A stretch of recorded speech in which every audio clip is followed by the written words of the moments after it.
લાખોની સેના હતી. અંબા માતા એકલા હતા.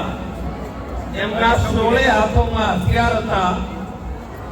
10મા દિવસે મહિષાસુરનો વધ ગયો અને બધા જ રાક્ષસોનો સંહાર કર્યો. એક પણ બચ્યો નહોતો.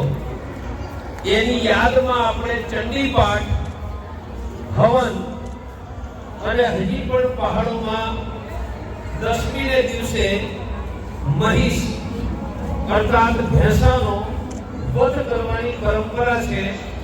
એટલે આપણે નવરાત્રમાં ગરબા કરીએ છીએ, પણ અંબા માતાનું ચિત્ર એટલે રાખીએ છીએ કે આપણી માં કોણ છે? લાખો રાક્ષસોના સંહાર કરનારી દુર્ગા, રણચંડી આપણી માં છે. હાથમાં લિપસ્ટિક, પાવડર કઈ ખરાબ નથી, પણ આપણી માના હાથમાં લિપસ્ટિક કે પાવડર નહોતું. એના 16 હાથમાં તલવાર હતી. બોલો દુર્ગા મૈયા કી જય. પાછળના યુગમાં રામજીએ પણ આજ 9 દિવસ રાવણ સાથે યુદ્ધ કરીને રાવણનો પણ વધ કર્યો હતો.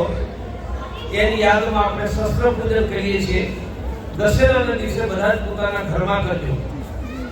અંબા માતા ની આરાધનાથી ધન, ધાન્ય, યશ, આરોગ્ય મળે. એક ચંડી પાઠ, એનો જ ચંડી હવન.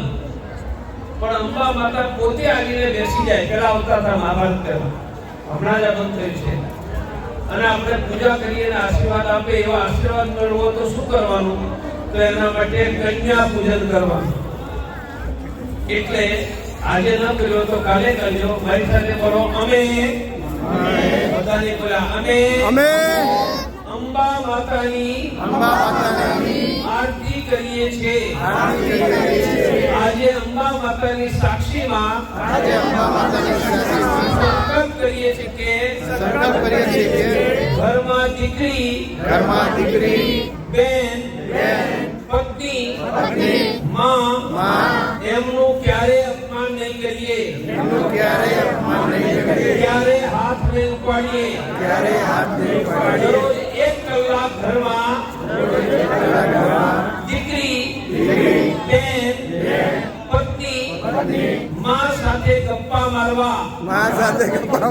આપણી વાત ઓછી કરવી. એમની પીટર સાંભળવી. આમે કહ્યું એ બિલકુલ શાસ્ત્રોક્ત. જે ઘરમાં દીકરી, બેન, પત્નીને માનું સન્માન નથી, એ ઘરમાં ઐશ્વર્ય આવતું નથી. હોય તો જતું રહે છે. એટલે આપણે બધા સંકલ્પ કરીને આપણા ઘરમાં અને સમાજમાં પાલન